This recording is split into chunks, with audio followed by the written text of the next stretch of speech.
Will you marry me?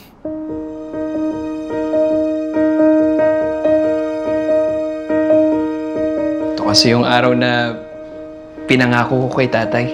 Amy, will you marry me? Sayang ang opportunity mo dito sa Canada kapag hindi ka pumunta. Hindi ka naman kayang bigyan ng marangyang buhay ng boyfriend mo.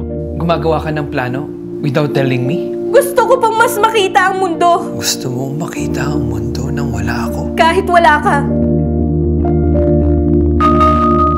Depression. Parang walang magandang nangyayari sa buhay mo, Tol. Anak, ano ba nangyayari sa'yo? Sana pa lang namatay na lang ako. Kung gusto mong mamatay ka na, bahala ka. Pero tandaan mo to, araw-araw mamamatay ako. Sa tuwing makikita ko nagkakaganyan ka. Ayaw kita mag-alala. Sharonay, sakit-sakit na talaga. Kaya pala di mo ako sinasagot. Iba na pala yung naghahadit ng nagsusundo sa'yo. Tangina! Binigay ko sa'yo lahat! Para na akong aso yung buntot na buntot sa'yo! Nandiyan ako pag kailangan mo kahit hindi ka magsabi! Tapos na talaga tayo, Sam!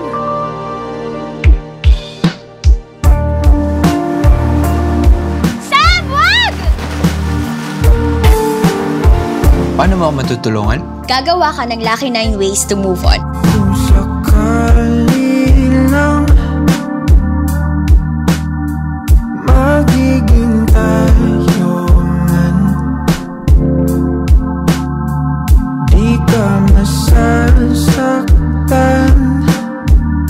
Ang selfish mo, Amy! Putang mo! Putang ina mo rin! Patawarin mo ako dahil inisip ko yung pagkukulang mo kaysa sa pagmamahala natin. Nakakatawang isipin nga eh. Kung ano mas masakit. Nung iniwan ba ako ng tatay o nung iniwan mo ako. Pero alam mo ano mas masakit? Nung iniwan mo ako. May mali ba sa akin? Parang dali-dali ko lang iwan eh. Mas maganda ang buhay kung may taong nagbibigay ng dahilan para mabuhay.